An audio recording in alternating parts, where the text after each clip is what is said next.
and welcome back to the channel. My name is Alexis Blake and I am a transgender woman sharing my life and stories on social media. And today we're going to talk about dead name, what it means, why trans people have the dead name and things like that. But first I do want to talk about why my makeup is so intense and over the top. I don't just sit at home like this.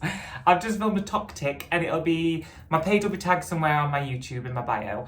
And I was doing like a trend filter thing and I didn't properly look, and I mean, it's not the best makeup I've ever done. There's some smudging underneath, but we move on. I do look a bit like a drag queen, but that's fine. Today I want to talk about dead name, and it's because I got a really interesting comment from someone. I'll pop it on the screen as well. So I have heard several trans people say that they object to referring to their previous identity as the dead name. He, so talking about me before transition, had experiences that created Alexis to be the woman that you are. While I understand not wanting to use that name or even advertise that name, he is not dead. He is a part of you and always will be. If you don't know what a dead name is, it's basically when a trans person transitions, a lot of the time we have to change our names. Unless we already have like a gender neutral name like Teddy or something like that, we change our names to reflect who we are and who we are transitioning to become. The reason that it's called a dead name is for a lot of trans people, that person no longer exists. That was them before transition, and once they have transitioned, they want nothing more, no memory of that person, and that's why it's called a dead name. I use that terminology just because being trans, watching other trans creators, knowing trans people, you hear that terminology come around a lot, and it's just an easy, fast way to describe your old name.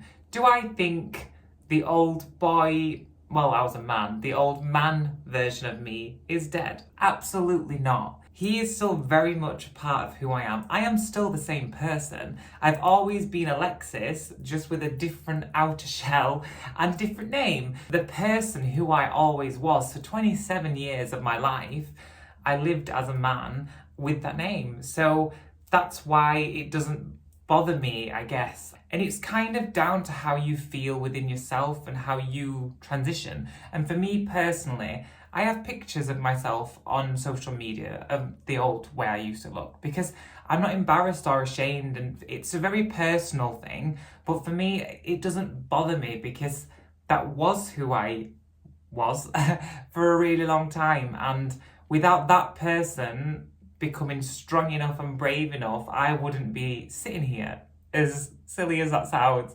So going back to the comment really quickly, he had experiences that created Alexis to be the woman that you are. I love that statement, and it is so true. So many things that the man me, it's really hard to say, it's such weird things to say out loud. Becoming a teenager and starting to find makeup and feminine things, I was still a boy. And my career, meeting my partner and everything, I was a man for such a long time. I can't disassociate myself from that person because without that person, I wouldn't be me. And he will always live in here. So a little story about my old name, because as you can imagine, it's kind of a weird one to get used to. So when I first came out as trans to like my close family and my partner Liam and my friends, I was like, okay, this is the name I've picked with Liam's help. It's Alexis. Completely different to my old name. Couldn't be further from my old name because I couldn't find anything similar that I liked. And when I first told people the new name and people were trying to start to use it, it was so difficult for everyone, including me. People were struggling to like start saying my old name, then cut off, and they're like, oh, Alexis, I'm so sorry.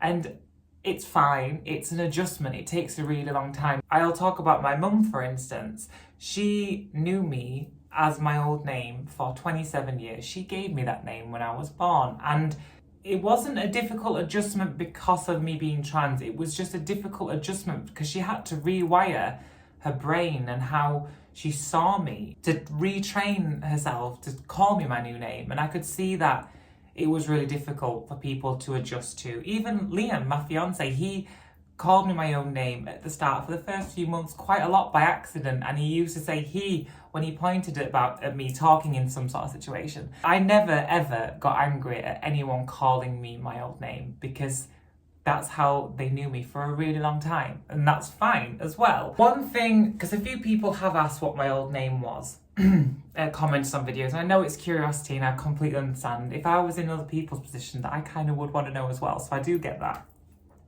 The reason that I'm choosing to keep it private, because I do share so much online, and it's really strange because at the start of my transition, for the first year and a half, I got rid of all social media, like every single social media. My only form of contact with my friends and family was through WhatsApp.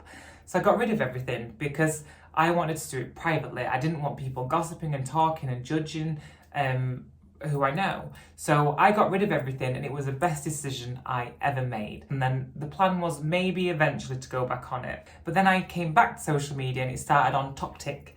And I started posting a couple of videos, and one video just went a bit crazy, and I've started to share more and more and more and more about myself on there. And I'm very comfortable doing that because I've got to a place now where I'm really comfortable in who I am. That's taken a really long time, as for the same for everyone, not just for trans people. It's really hard to find that love for yourself and be comfortable in your own skin.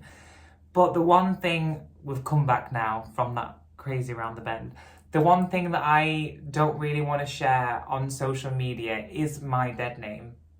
My old name, my boy name, my previous name, whatever you want to call it, it doesn't really matter. And the reason why I don't really want to share it on social media is because 95% of the comments and support I get is so positive and kind and lovely, but there is a little small percentage that isn't, and I don't want it to be ammunition for people to use against me, because it doesn't really bother me knowing that was my old name, but if I started to see comments and people saying it to me on purpose, that would hurt. And that's why I chose not to, or I'm choosing not to share that name. I'm trying to have some boundaries with what I share online and what I don't share online, because it's a fine line of what's too much, what's too far. Little story time. In the job that I work in now, everyone's been fabulous, and the equality and diversity is top notch. When I first started there, I started there as me, and then after a few months I came out little bit by bit, changed my name, and I gradually transitioned slowly there. People were curious, but that's understandable. But I never got much hate. But there was one incident that I do want to talk about involving my dead name. There was someone there who didn't understand trans people and transitioning, and I totally get that. It's not a widely spoken about thing, and you see some of it on social media, but if you're not on social media, if you're old-fashioned and older, you might not know a lot about trans people, so it might be confusing, and I do get that. But he purposely used my old name a lot, and it got to a point where I was like, that's not my name. Please, just, if you don't feel comfortable saying Alexis, that's fine. Just don't say my name. Like when you meet someone new and you forget the name, you just say hun or darling or sweetheart. You don't have to use someone's name to refer to them. But he kept doing it on purpose. And when we had new staff come in one day, there was like 6 or 7 new staff members. In front of them, he said, oh, and then he said it with such intent at me. I was upset because they didn't need to know it, and maybe it was an accident, maybe I was overly sensitive, I don't know. I don't know if he was just unsensitive or if he was purposely doing it, but it did really hurt my feelings. Whereas like when my mum used to be like, oh, fine, she's known me for 27 years as that name, absolutely fine. In my old job, I used to sign a lot of documents, and obviously with changing my name, my signature had to change because the first initial of my new name is not the same as my old name. So I used to have my old signature, so I had to create a new one. And I was signing some documents in my old job and was doing A for everything as I did normally, got so used to it. This was quite a while after I started my transition. And one day out of the blue, I just started signing my old signature. And it took me a minute to realise, and I was like, there was like 10 of my old signatures. And I was like, that's so weird, it's like muscle memory. So relearning to not do that, I was like, that was so strange to me because I'd not seen that signature on name in so long. I was like, oh, okay, that's the thing. And I was like, Tipex, resign. But it's an easy mistake for people to make. Anyway, thank you so much for watching. I hope you all have a fabulous night. And I'm sorry about the over-the-top makeup and the smudge in here. It's driving me crazy. I did it with a filter on, so I couldn't fully see what I was doing, and I should have just sat like this for the whole video. Anyway, thank you so much for watching. Have a nice night. Bye.